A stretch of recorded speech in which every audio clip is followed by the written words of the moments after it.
Okay, good afternoon, everybody. I'm Rajesh Merchandani. I'm the Vice President of Communications and Policy Outreach, and I'm very happy to see you all here at the Centre for Global Development this afternoon. And hello to those of you who are also watching online on the live stream. There are ways for you to get involved as well. You can tweet us. We'll be live tweeting. We encourage you to send us a question in the question session at the end, and also to those of you in the room, please live tweet and save your questions for the question section at the end. For those of you watching, please use the CGD handle at CGDev and then the hashtag CGD Talks. And if you're watching on the live stream, you can also scroll down to the bottom of the page and leave your question in the comments section at the bottom and tell us who you are as well.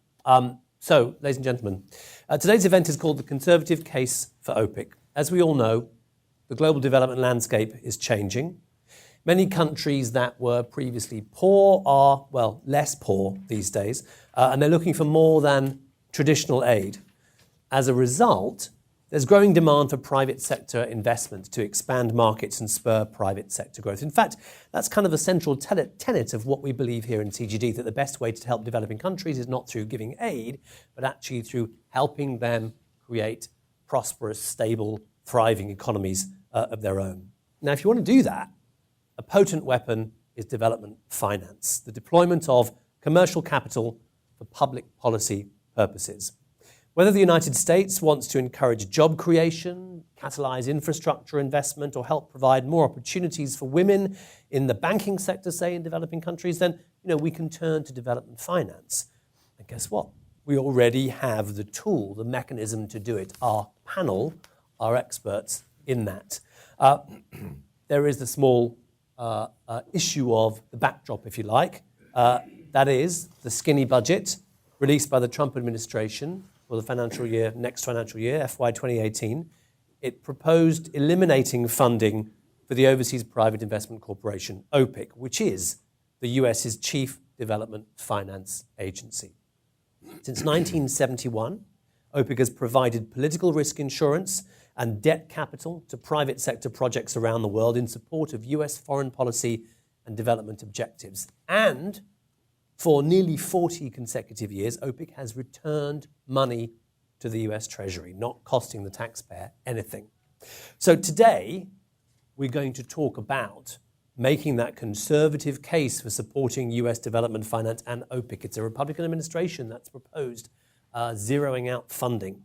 So how do you make that conservative case? At the end of this panel discussion, we'll have a special guest as well. Congressman Ted Yoho of Florida will make some closing remarks. He's going to be joining us during the discussion. He's a member of the House Foreign Affairs Committee and co-chair of the Congressional Caucus on Effective Foreign Assistance, and he'll give us his take on the role of OPIC. And then after that, we're going to invite you to join us for some light refreshments. So without further ado, let's introduce our panel and let's launch right into it. Panel, thank you for joining us this afternoon. Rob Mosbacher served as the 9th president and CEO of OPIC, leading the agency from the fall of 2005 until early 2009. He's currently chairman of Mosbacher Energy, and he's a member of CGD's board of directors as well.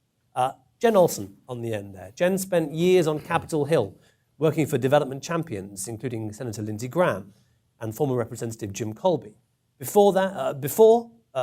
Then she joined the One campaign, where she continued to talk about OPIC's role, particularly in the context of efforts to extend energy access in sub-Saharan Africa. She's now a consultant with Peck, Madigan, Jones. And then in the middle, our own Todd Moss, a senior fellow here at the Centre. His research interests include energy policy, US-Africa relations, and ideas for upgrading US development finance tools. He's authored numerous CGD publications, in fact, recommending reforms to modernize OPIC, as well as a proposal for a full-service US Development Finance Corporation. Of course, as many of you will know, he previously served as Deputy Assistant Secretary of State under George W. Bush as well. Panel, great to see you here this afternoon. Let's get right into it. Just to begin with, I want you to rewind a little bit. We call OPIC the little agency that could. So I want to just cast your minds back to when you were all in office. How was OPIC perceived at that point? Rob, I'm particularly thinking, as the CEO, how was it perceived by the administration? Jen, I'm thinking about, what about on the Hill? And Todd, in terms of, within state, Was it seen as a helpful tool of US policy interests? Rob, let's start with you. Yeah, so I joined in 2005, as you said, and at that time, we were already 4 years into the administration, and OPIC had been recognized as a very effective tool to support American foreign policy through encouraging and enabling investment. And so I found the reception very positive, but 2007, OPIC's authorization was going to expire, so I went about the business of trying to gather support for a reauthorization from the Congress.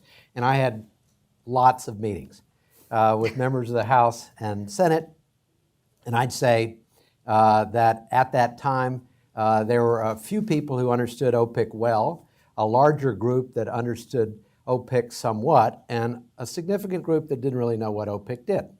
And that actually offered a great opportunity because people are shocked to learn and to understand that an agency like OPIC in the last 5 years has grossed $350 million that it's turned over to the Treasury, cost $70 million, so it's netting about $280 million. So here it is, a self-sustaining agency that actually makes money, helps address a host of issues related to poverty and what some of us believe, and I would say in this titled the conservative case for these type of issues, what we believe is the most sustainable way to fight poverty.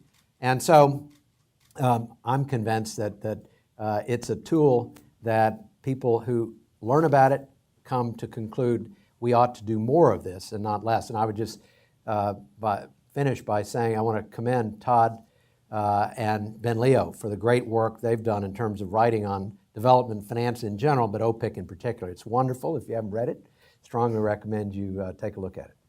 And some of that work actually is at the front. You can take it home with you. We've printed out some materials for you. Reading. Todd, during your time at State, what was the perception? Well, when we're thinking about U.S.-Africa relations, people automatically look to U.S. aid tools, and there's actually within State there wasn't as much there wasn't very much understanding of everything that OPIC did. However, it repeatedly would come up that governments, when we would meet with foreign officials, maybe we're asking for their help to deal with an international criminal problem or a terrorism issue. They'd say, that's great, but what we really want from you is spurring American investors to invest in our country. And that was not turning as much to U.S. aid as it is turning to OPIC. And while you might expect that maybe in a country like South Africa or Kenya, which have relatively diversified economies, that was also true even for a country like Liberia. And I worked a lot, that OPIC was incredibly important in Liberia. Every investment didn't go perfectly, but it was a super powerful signal to the Liberians that the U.S. government was trying to rally the American private sector to try to find investments in a country that was really coming back from a devastating civil war and starting also from ground zero. So even though people didn't really know much about it, about the agency, OPIC, it was something that we often turned to when we really needed it. Sure. I started working on OPIC, advocacy around OPIC and OPIC's reauthorization about 5 years ago, which thanks to Todd and Ben's paper on Electrify Africa, led to Electrify Africa. We, at the One campaign, started working on reauthorizing OPIC in a long-term fashion, so it wasn't on year-to-year extensions. So thank you for the paper that launched years of advocacy work. But we found when we started having discussions on Capitol Hill that there was a significant lack of knowledge on OPIC, what OPIC does, why OPIC is different from XM. There's a lot of confusion on the Hill about the missions of OPIC and XM and how they differ and what their objectives are. Most congressional staff, when you'd go in to talk with them and members, they'd quickly sort of Google OPIC. You would have papers that would come up from Heritage Foundation and others that would highlight, a couple of projects that OPIC had been involved in years ago that caused concern. And they would sort of seize on those. So it was a lot of meetings, going back and building on the work that had been done in the past to really talk through with members about the importance of OPIC, the importance from a Republican perspective of investment-driven development, and making the case that, as a country, we believe, well, at least we used to, that development was a core part of what it meant to be an American and to be in a leadership role in this world. And you have traditional aid programs, and you have the type of investment and market-based model that OPIC embodies. And wouldn't it be great as Republicans to be supportive and do a long-term extension of OPIC's authority? That did not happen, and those efforts continue today. But I would say lack of knowledge on the Hill is significant. I think there's still a lot of people, both sides of the aisle, including the Conservative side, who would still agree with you about America's role in the world. But that lack of understanding that you just talked about there, do you think that's been one of the kind of main objections to OPIC, or one of the kind of stumbling blocks for it over the years, that people don't really understand what it does? And if not that, or what else apart from that to all of you? Yeah, there have been several objections, many of which have the objections have evolved over the years. So one of the early ones was it's corporate welfare. There are too many blue chip companies that are getting either loans or private political risk insurance that could afford to do it on their balance sheets or could self-insure. OPIC moved aggressively, particularly after the 90s, towards more SME investment. And 75% of the deals it does today are small and medium-sized businesses. And that argument started to fade with some. Then there was question, there's always been this question about, does it distort markets in which it supports investment? That's the most recent argument I've heard from some of the opponents. I have to say, first of all, are you talking about free markets? Because I don't know where those are. And second, in most of the countries that OPIC does business, if not all, the markets are heavily dominated by state actors. And so private capital investment is a breath of fresh air. It brings accountability. It brings some level of transparency to countries whose economies tend to be very closed. So that's another objection I've heard. And the third is, well, if we did away with OPIC, the private sector would just step right up and do the job. And that is absolutely not true. The first time I knew about OPIC was in 1993. I come out of the oil and gas business. We had a concession in Venezuela. We bought political risk insurance from OPIC. It was long before, fortunately, Chavez had become the major force. But we bought political risk insurance nevertheless. I can assure you there was no insurance company that would sell that to us. And there are not lenders out there that will take the lead, that is commercial banks, without a support from an OPIC. So the idea that without OPIC, the private sector would step up immediately is simply not true based upon real life experience. The last point I'll make is you lose something really important when you lose the sovereign power of the United States government to represent you as an investor if some country's taking that investment from you. If Allstate is doing your insurance, trust me, they don't have the impact with the government of Venezuela that the United States government does. And even though the U.S. government may not get satisfaction immediately, because we have a lot of claims against Venezuela right now, and this government is at no interest in meeting any of them, but we'll be around when the next government's there. And these claims will get settled. So that's a hugely important element of it. Charles, I want to kind of pick up on some of the research that you've done over the years on OPIC to kind of address some of those criticisms and complaints.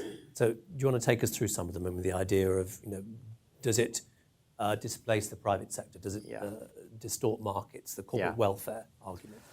So, ironically, Ben and I came at the OPIC research because we were worried that it wasn't performing as well as it could.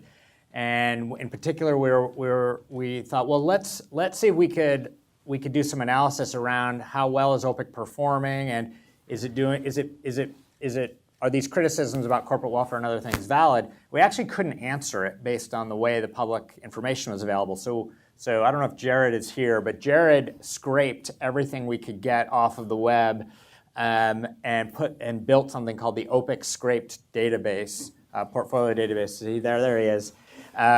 Many months of work by that young gentleman back there so that we could answer a few simple questions that hopefully the government could have provided that information in a way we could have done it. But so that's there, it's on our website. But that did allow us to actually slice and dice OPIC's portfolio, different time periods. We could look at different, which countries are they investing in, what kind of credit markets, which sectors, and who are their American partners. And that really enabled us to answer these questions. And the picture we got was much more favorable to OPIC than we even expected. So we took, just for one example, Ben looked at we thought, well, let's look at the corporate welfare question. This was something, an old argument that I was still hearing on Capitol Hill. So how many Fortune 500 companies, how much of the portfolio was going to Fortune 500 companies? And the answer over the last 5 years is about 8%. So clearly this is not some big government program for big American companies. It was mostly small and medium companies, and even a lot of there was a big ramp up in microfinance. Some of that was originally sponsored by a bank like Wells Fargo, but then that's passed through to a local microfinance institution in a country. So that didn't really hold water. We were able to look at some of the other issues, and I think it highlighted that OPIC was doing a lot of things, but it wasn't really telling that story well. It obviously wasn't telling it to the public well, but it wasn't even telling that story well to Congress. And a lot of there are a handful of congressional leaders and staffers that really want to understand the intricacies of this relatively small agency, but most really don't care. They're just trying to understand, is this good or is this bad? And that's where OPIC can be a little bit, it can kind of get caught between these things. So if you think of the three, sorry, I'm going a little bit long, but if you think of the three kind of mandates for OPIC, which is to support U.S. foreign policy, to promote development outcomes, and to not lose American taxpayer money, in each of those, people would claim that OPIC was on the wrong side without any evidence, and when you can clearly show that it was supporting U.S. foreign policy, from a diplomatic point of view, extremely, extremely useful. On development outcomes, it's not as transparent about what it's doing, but clearly having a big development impact. And then you will still hear, even today, that for budget reasons, we need to get rid of agencies, and OPIC is on the Heritage hit list, even though if you look on the Heritage site, it says it'll cost $2.2 billion to close OPIC. So again, each of these things, with a little bit of closer look, you can actually turn on its head. Jen, Todd very kindly talked about the kind of three mandates of OPIC, supporting foreign policy, promoting development outcomes, and not losing the US taxpayer any money. At the One campaign, how did you argue for those, that OPIC was carrying out those? We really talked about it in terms of the work that one was doing or is doing around increasing electricity access.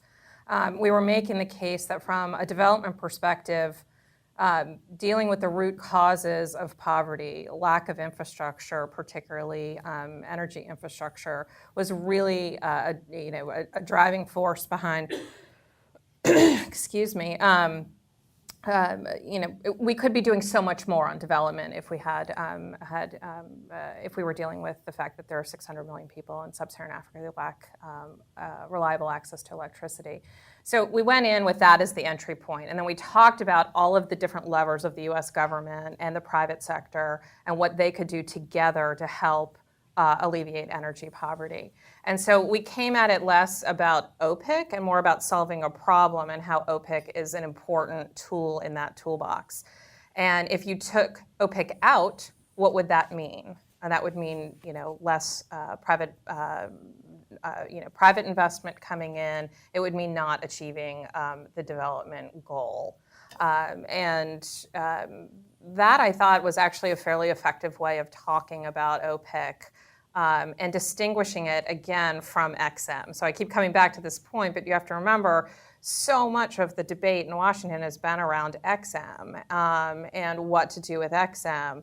And the battle lines on that one are significant. There have been, resources from companies who are who use XM and from opponents of XM pouring into the Hill for years on this battle, which obviously continues today. And OPIC just sort of gets wrapped up into that debate. And so coming at the advocacy from a specific goal and how OPIC plays into that was really our strategy. The Electrify Africa did ultimately pass. The long-term extension of OPIC didn't. But we felt like we've made some significant gains with members, including some very conservative members, in explaining why OPIC was so important and how it fits into the message that they want to deliver to their constituents about what they're doing back here. It is a good use of taxpayer dollars. It does leverage private dollars.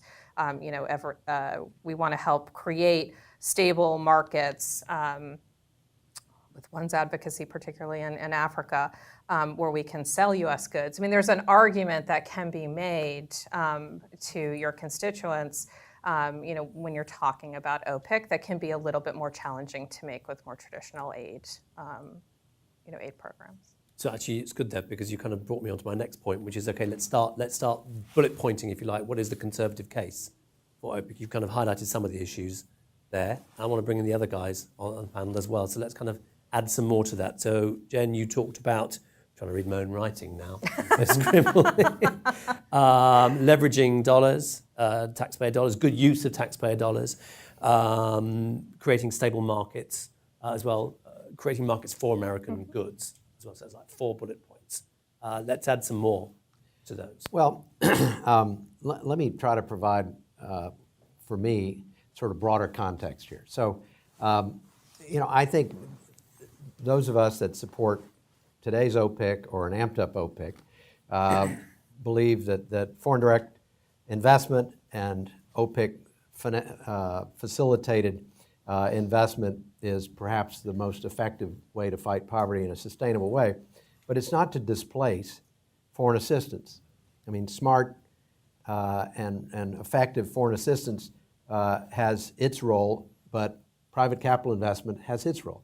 And I think the sort of drift that you see around the world is flat to declining foreign assistance and more investment in development finance.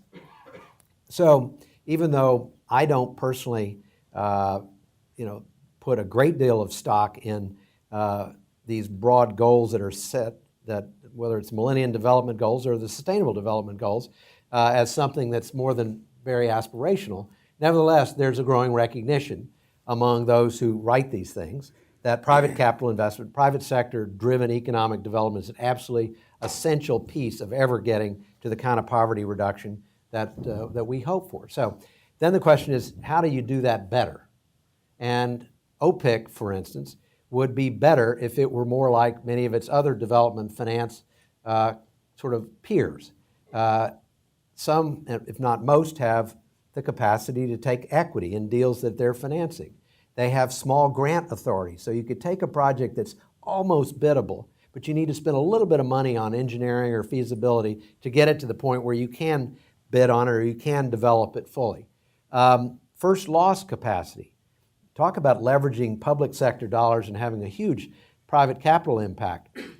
You can set up a little first loss kind of facility in front of investments. It can obviously generate great comfort to lenders and others. So those are some of the things that many of us, and Todd and Ben have advocated most of this, believe should be part of a more effective 21st century economic diplomacy toolkit in which an OPIC-type entity is a cornerstone. And the fundamental idea is, if an agency is generating $350 million in profit, shouldn't it be able to retain some of that to do some of these legitimate expansions of its own capacity? And that would be my argument, that's the way you finance it. You don't have to go ask the Treasury for money. You don't have to ask the Congress for more money. You just allow them to keep some of the money that today they dutifully turn over to the Treasury. And so that's one way of doing it. And if you had that, then you could add these new authorities or capacities and I think see a much more effective agency. That point about equity is interesting because actually last December, I think we had the former CEO of OPIC, Elizabeth Littlefield, here for an event with the heads of other DFIs from around the world. And when asked, what's the one thing that would make OPIC better for you, Elizabeth, her answer was exactly that, equity. Todd, let's pick up something, put some more flesh on these bones for the Conservatives. Look, I actually think it's pretty simple. Maybe I'm outdated, but I thought that Conservatives believe in private sector solutions wherever possible and in private investment and private enterprise. If we want to encourage private sector solutions, private enterprise, private sector employment in countries like Egypt, Jordan, Kenya, Ethiopia, what tools does the US government have to try to encourage that? OPIC is the best tool that we have for that. So if that's what we're trying to achieve, that is the tool. Development finance is the tool, and OPIC is the institution that we have that provides development finance. I really don't think it's any more complicated than that. Let's unpick that a little bit. So this idea, say, for example, of insuring against political risk, is there not a way that you could incentivize the private sector to actually provide that so that OPIC wouldn't need to? Sure, and there is a global market for political risk insurance. I used to work in London for the Economist Intelligence Unit, and we used to provide all kinds of risk information to Lloyd's and to some of the other insurers. But that is, if you want to go invest in a power plant in Liberia, go and look at what the price is, look at how mature that market is for political risk insurance and what that would cost for you to get that risk insurance. Because Lloyd's does not have the backing of the U.S. government. It's the mere presence of having a U.S. government entity is what gives you that leverage. It's not even necessarily the money. The insurance isn't based on the money. It's based on having the backing of the U.S. government. It means the ambassador is in there. It means that the State Department is involved. And just that mere presence massively reduces the insurance risk and the cost for those investors. So, it would be great. I think maybe one day the political risk insurance markets will make that product line within OPIC maybe unnecessary, but we are not there yet. Same with an institution like MIGA, which is the World Bank's risk insurance. I wish we didn't need MIGA. We clearly do still need MIGA. Maybe, probably not in my lifetime, but somewhere in the not too distant future, hopefully we won't need those institutions. But unfortunately, we do. Just 2 quick points on the political risk insurance. Political risk insurance used to be the overwhelming player among the OPIC portfolio. It's declined steadily. It's down now, and I'll probably get this figure wrong, but I think it's close to 10-15%. Yeah, it's pretty small. Yeah, and so that's evidence of private sector markets evolving or companies deciding to take the risk on their balance sheet. The other thing to keep in mind is OPIC has recovered over 90% of the claims it's paid. So that's where the government, the United States government, can work with whatever host government there is until they get some satisfaction on that. And even though it doesn't happen quickly, it happens. Yeah. One of the other arguments that's been effective with conservatives is the impact of development in conflict-impacted, fragile states. And OPIC does have a track record of working in conflict-affected countries as well. And so going back to the arguments that we can make to conservatives of why OPIC is so important is pointing to investments in countries that are actually quite difficult for the private sector to go to, with the absence of OPIC, and explaining and walking through examples with members and with staff is another data point, saying, okay, it's a lot cheaper for the U.S. To try to help address conflict or prevent conflict through development and through investment than it is to to deal with the consequences of a shooting war, of a civil war, or other types of conflict. And that's an example. And it's been a great message to carry to the Hill, and I think is another effective way of explaining the importance of OPIC in our overall foreign policy landscape. And talking about foreign policy there, that's an example of ticking one of OPIC's mandates in supporting foreign policy. Are there other foreign policy elements that OPIC ticks as well? We've covered quite a few of them, but are there any that we haven't touched yet that you can think of? Well, I mean, again, this probably comes down to how you view economic opportunity as a piece of fighting poverty and creating healthy middle classes and stable societies. I mean, I think regardless of of the cultural, religious, societal differences that are out there, there is this common thread, and that is the aspiration to put food on the table and a roof over your heads. And that comes from having a job. And so to the extent that this is one of the few tools we have that can help drive job creation, it's an integral part of our foreign policy, and it's a part that should be used more and earlier. One of the first objectives I had when I got to OPIC was not to be a second or third responder that got called when the president was going somewhere and wanted to announce deliverables. It was for us to be on the front lines in Afghanistan, in Pakistan, in the core of the Middle East, particularly Palestine. I've got some of my friends from the nonprofit world who are our partners, who are here. But that's where we can have the greatest impact as an element of our foreign policy.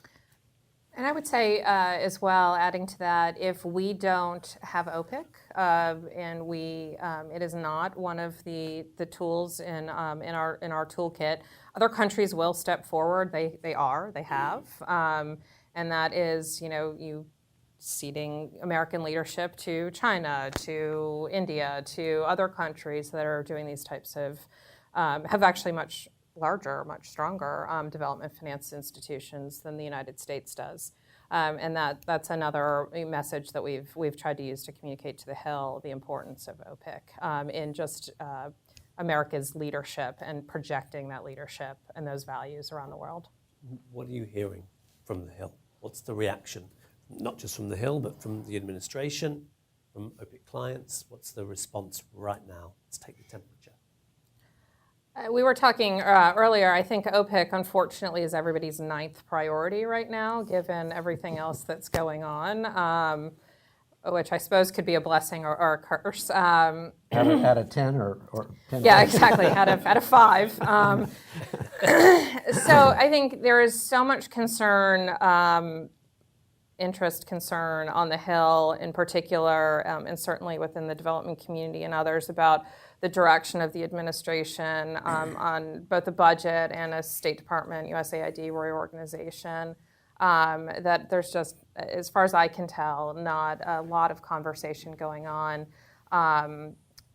broadly speaking, about OPIC and what a beefed up OPIC or would look like, or how to make it more effective.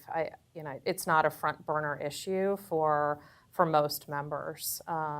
It's just caught up, I think, in a lot of concern about the State Department and USAID and development in general and this administration's views of development.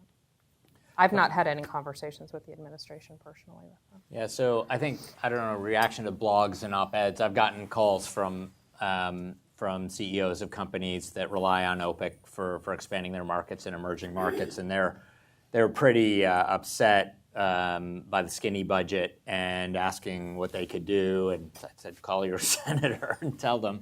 So that is out there, but OPIC is one of these agencies that's it's just not huge. It doesn't have thousands of clients. It's got, dozens.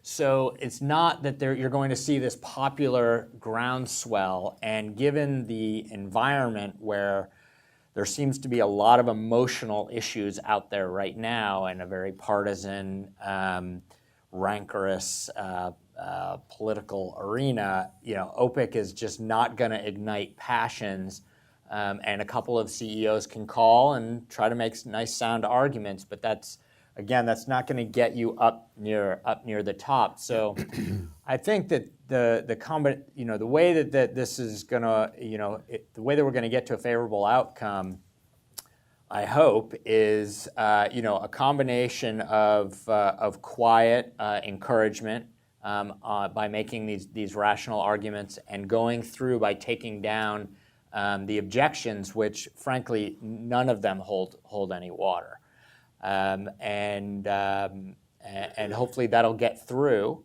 and it will happen. But it's not going to happen with a lot of grand fanfare. It's going to happen quietly.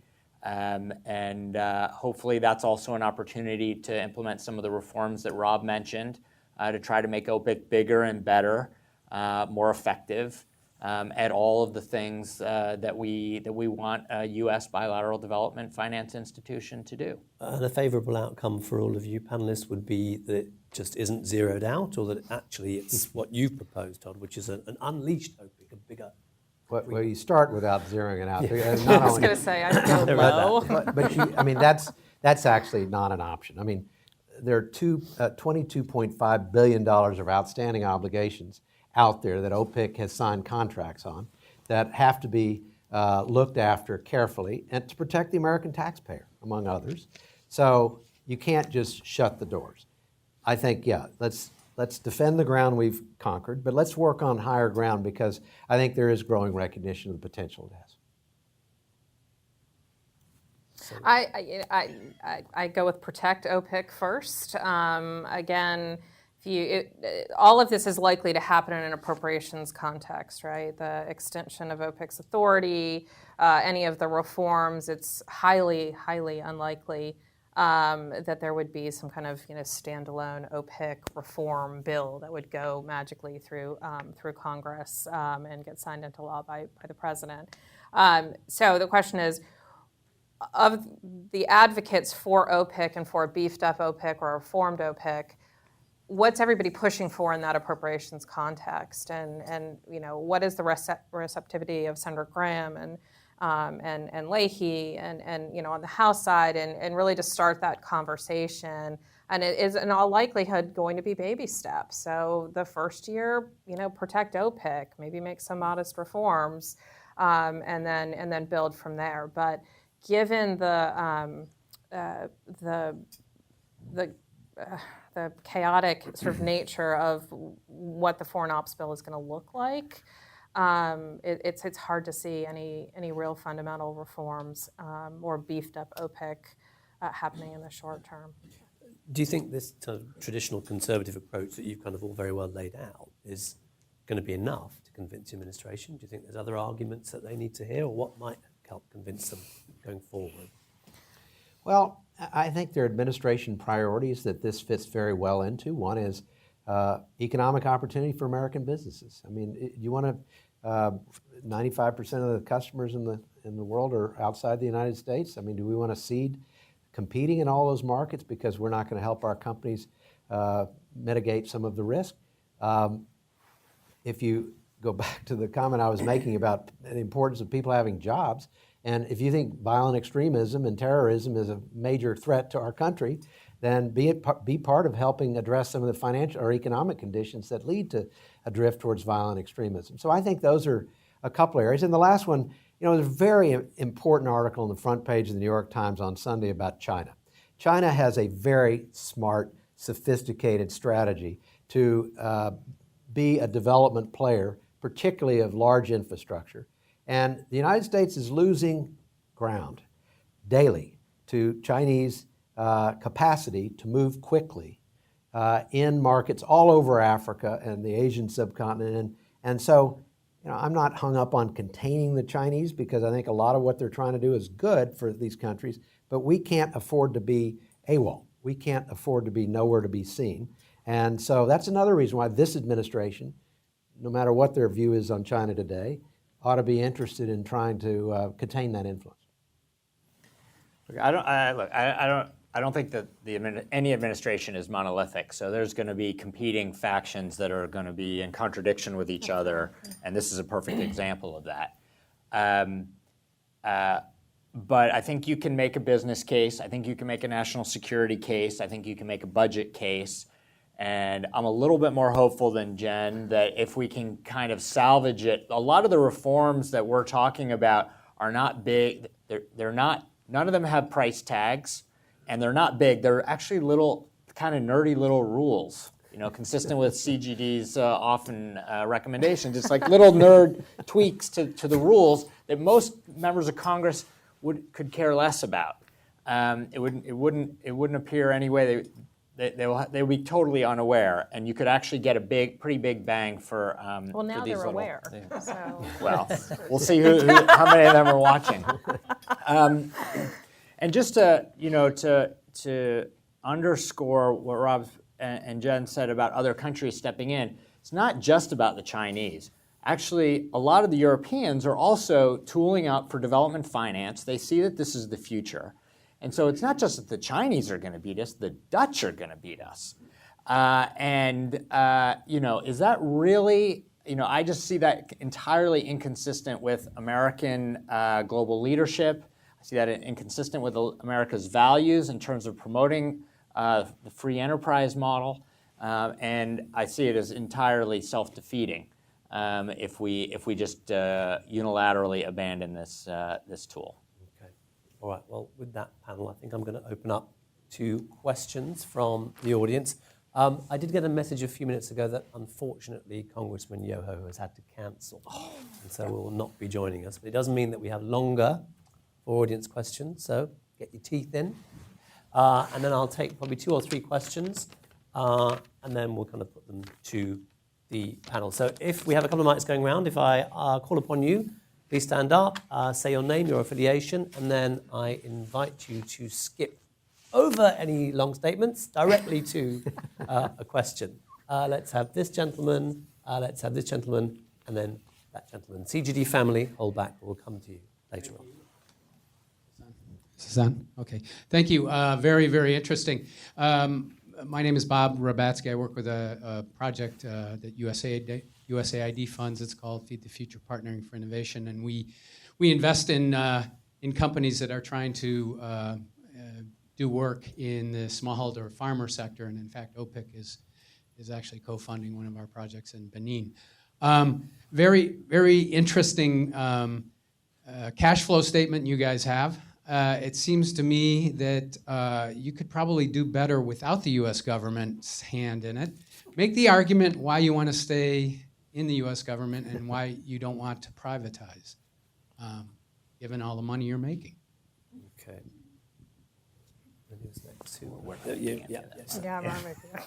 Hi, I'm Steve Flannery, CEO of RSR. We're a foreign affairs community focused contractor.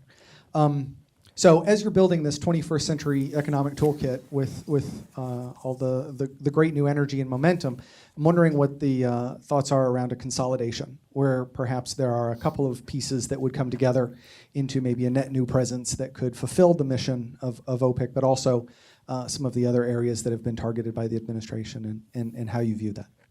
Excellent question. Okay, and then That's my favorite question. Tony Carroll, I teach at SAIS, and I'm Vice President of Manchester Trade. I want you to think a little bit more broadly on the fact that you're tied to a certain extent to the hip at Exim. What are the different arguments of OPIC, and what are the similar arguments to OPIC? And Ben Todd, who's this wonderful guy over at Exim that many of us know, sent me a statistic yesterday that almost knocked me over. In 2015, Chinese export credit finance was $560 billion. And in 2014 and 2015, the Chinese have extended more export credit financing than the entire history of Exim Bank. So you talked a little bit about scalability, and that sort of set me aback to think this is really serious. But where are you different and where are you similar in terms of your arguments on the conservative case? And by the way, I'm testifying on Thursday on this issue, so I'd like to give a good answer for me to pitch to the Foreign Affairs Committee. So thank you. are you going to credit us? Yeah, I will. I'll credit your work for sure. All right, thank you. And I was on the OPIC advisory board as an African advisory board. Okay, take the mic from him quickly. Okay, 3 very good questions there, panel. Let's start with the one from Bob over here. Why would you want to stay in the US government? I think I know the answer to this.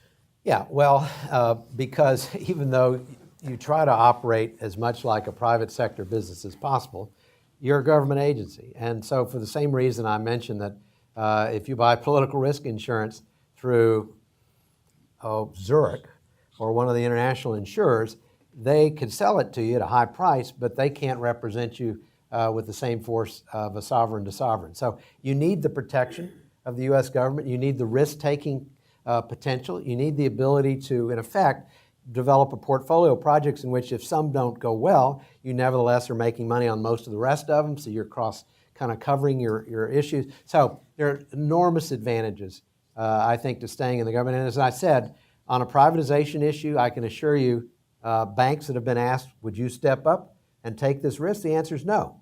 But we're happy for OPIC to lead, and we'll be on the syndication with them. I just one additional point. OPIC, being part of the U.S. government, also the mission is driven on development, and so OPIC has taken on projects that are of high risk but high development potential as well. And those types of projects, I would fear, in a privatized OPIC would go by the wayside. So you'd have more investment going towards maybe less developmental projects that are of lower risk, obviously. So, I think the balance is important in helping to meet those reform policy and development objectives that are so important. Well, did you want to add to that? Yeah. So you'll notice when I said their mandate is not to lose money for U.S. taxpayers. That's what it is. Don't lose money in aggregate. It's not profit maximizing. If it's profit maximizing, we're never going to see OPIC investing in agricultural projects in East Africa. It'll act just like a private entity, and you lose, exactly Jen's point, you lose the foreign policy and a lot of, not all, but a lot of the developmental benefits. That is the purpose of the agency. And you want to run it on a commercial basis so that you don't have to keep subsidizing it from taxpayer dollars. But if you turn it into a profit-maximizing entity, you would completely change the nature of what it is and what it's trying to achieve. Okay. Did you want us to jump into the other? Yeah, I was going to give you first crack at that second question. As you said Excited that about you're- that one. So, look, I think moving consolidation always is a fun exercise, and I've done it many times where you move boxes around. And my experience at State certainly made me think that there are way too many boxes across. When you deal with across the interagency, you deal across all the bureaus and State Department, you immediately start thinking, God, why do we need all of these boxes? Can we just consolidate this into something simpler? But when you start actually naming those boxes that you want to get rid of or merge, you're actually attaching you're igniting a very strong response from people that control those boxes.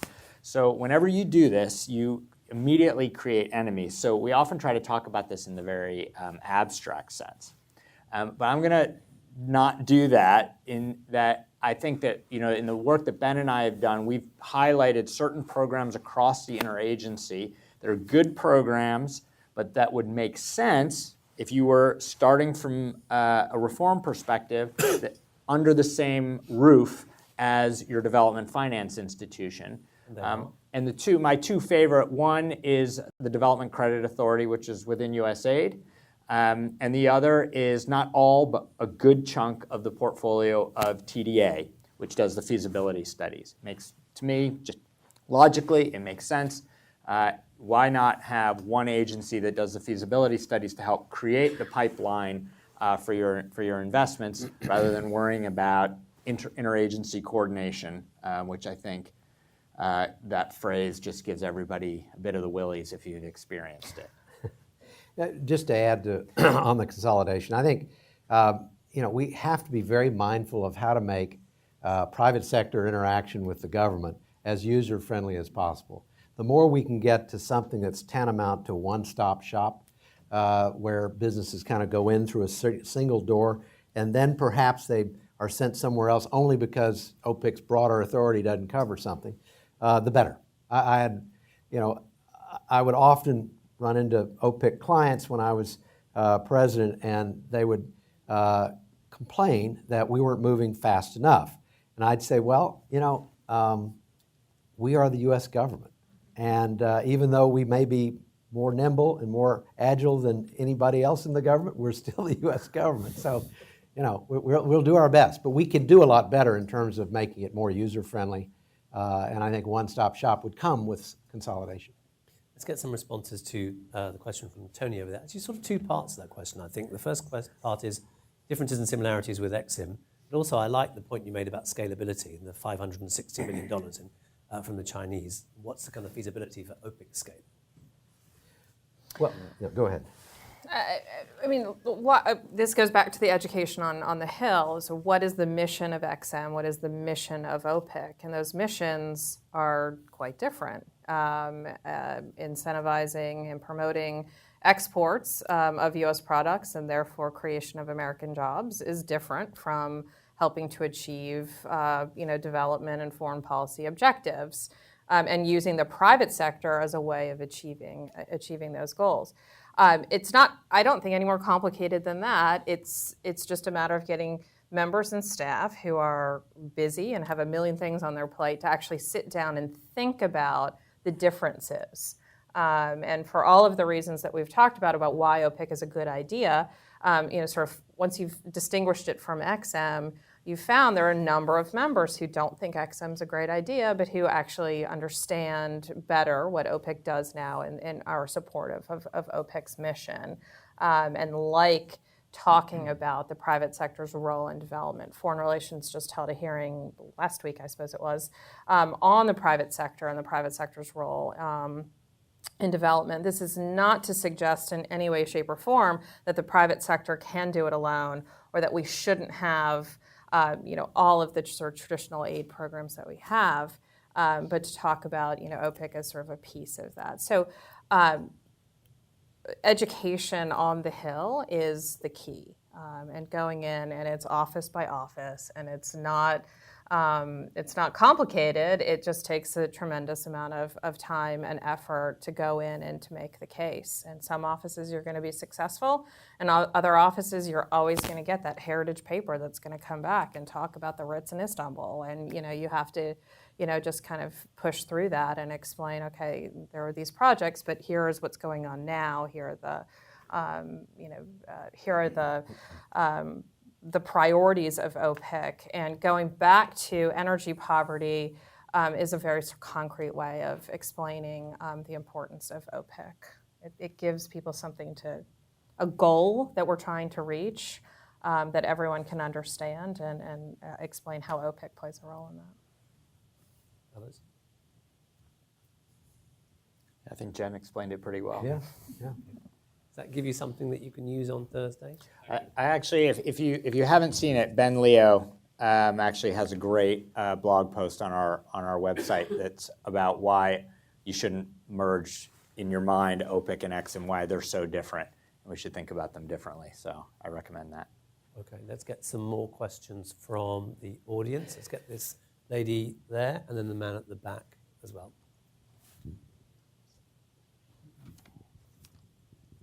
Thank you.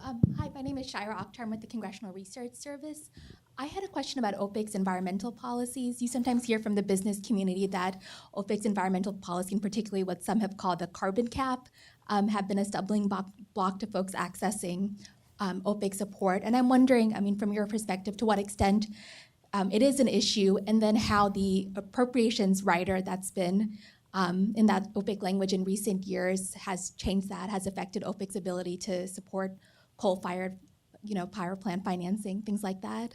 Thank you. My name is James Kiernan. I'm chairman of Accordion Capital. We just recently completed the first A/B loan with OPIC for $100 million to Jamaica Public Service. And I want to give you another mission as a dead old private sector guy down here from Wall Street. FT Intelligence reported this week that state and city pensions have a $435 billion shortfall right now. And I want to suggest that the bumper sticker that my private sector investors are making is that we do well by doing good.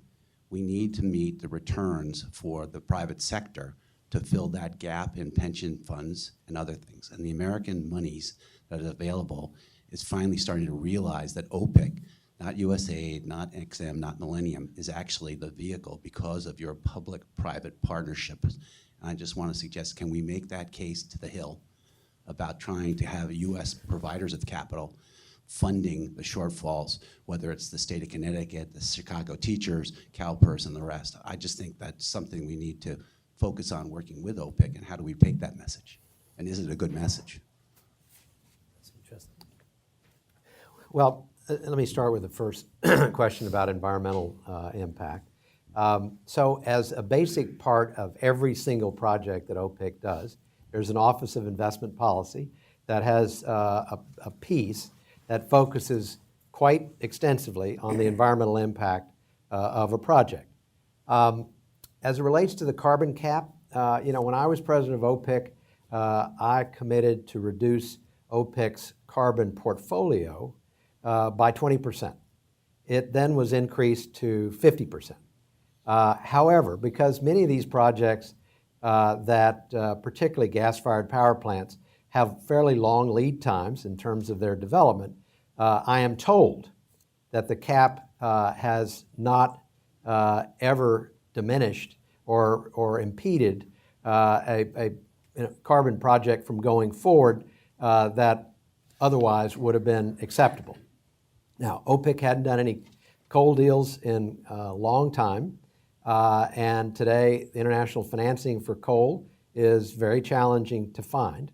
But from a practical application standpoint, the carbon cap hasn't, I am told, has not had an actual impeding effect. Last piece I would add is there is an exception for if you come to OPIC with a project which is in an IDA country, then you could be exempted from the carbon cap. So countries that are sitting on coal and they have no resources to pay for somebody else exporting fuel to them have the opportunity to use that coal on a limited basis under that cap. Haven't seen a project like that, but that can happen.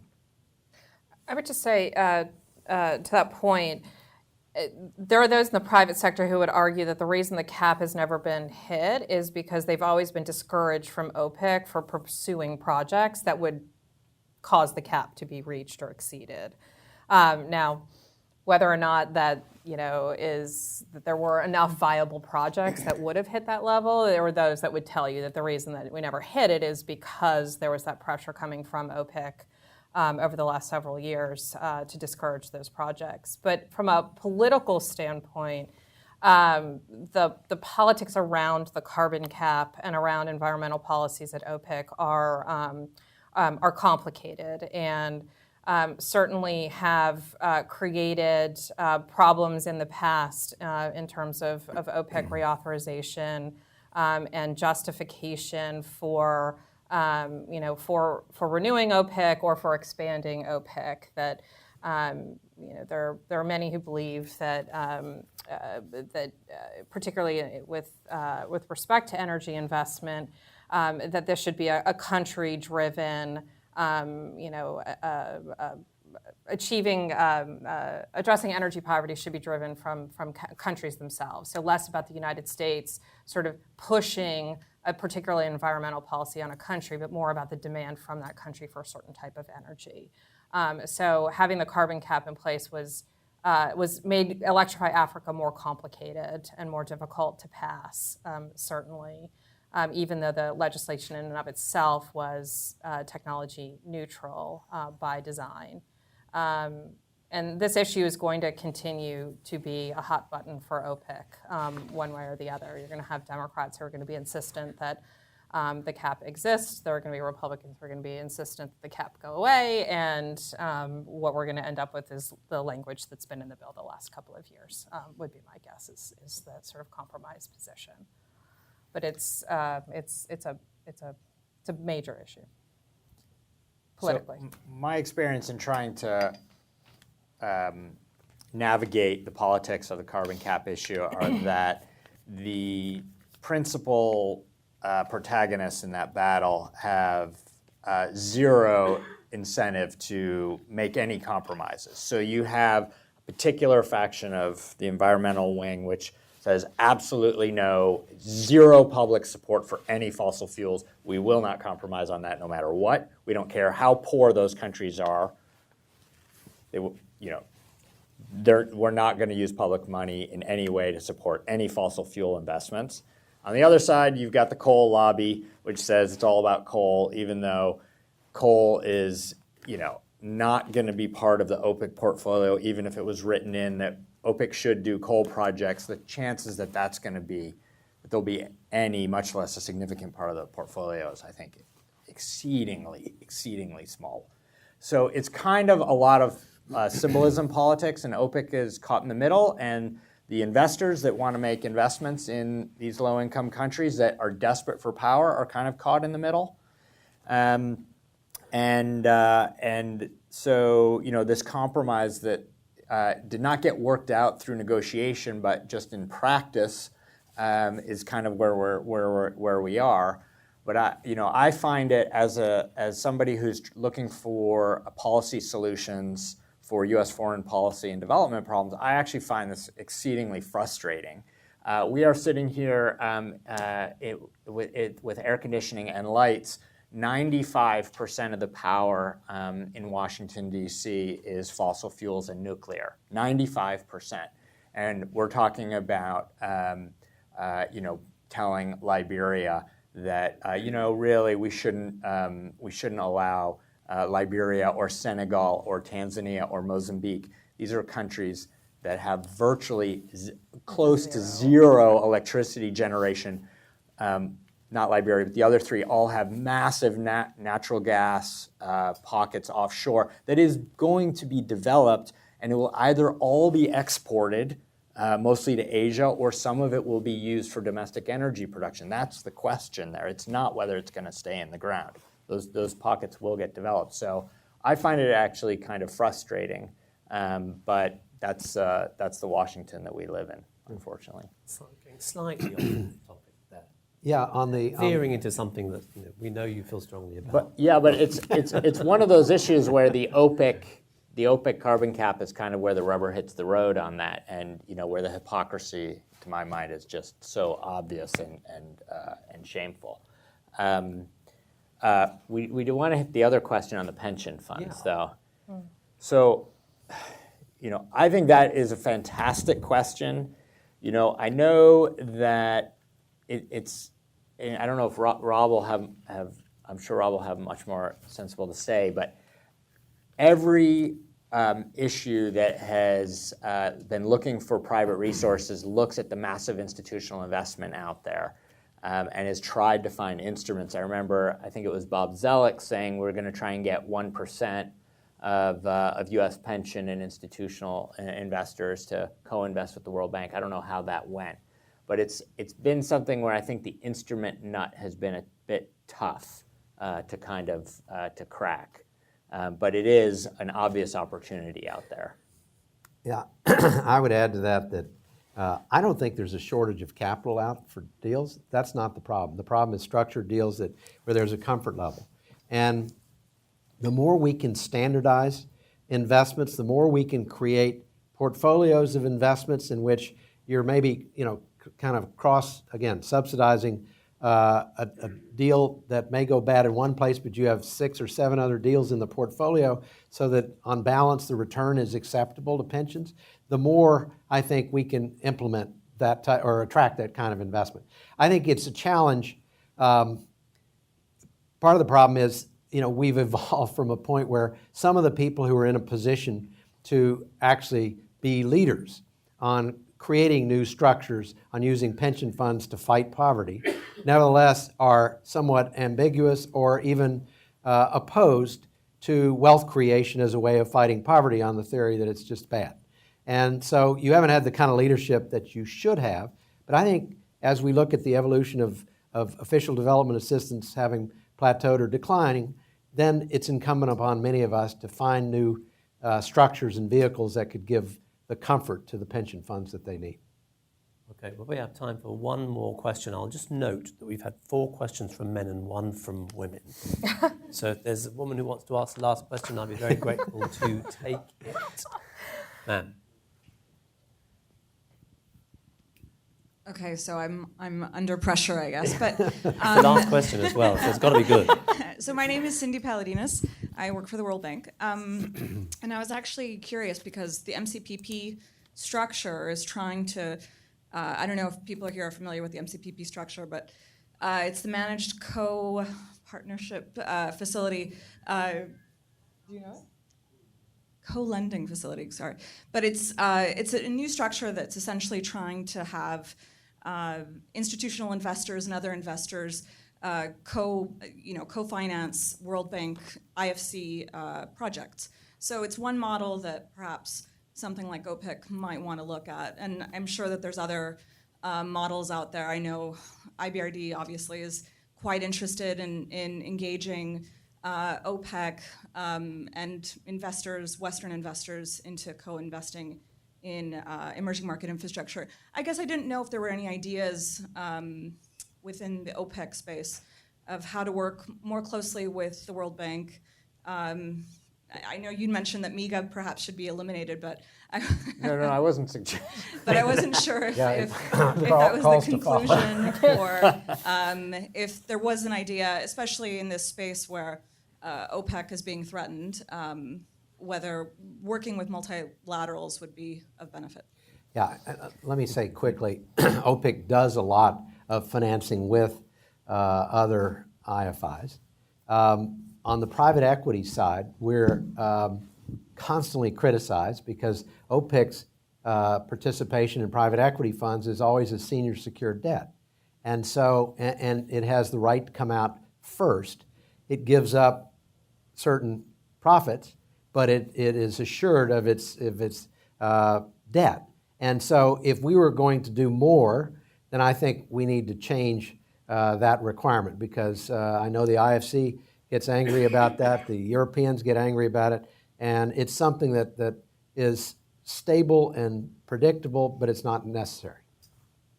Yeah, I think that's an excellent example of one of these nerdy little rules that goes back to the Nixon administration, and it's really just an example of an agency that's been actually doing a lot, but with an arm and a half tied behind its back, and where trying to tweak the rules would allow it to be able to co-invest with others on equal footing, instead of being the annoying one in the room that has to live with the 1974 rules while everybody else is operating under modernized rules.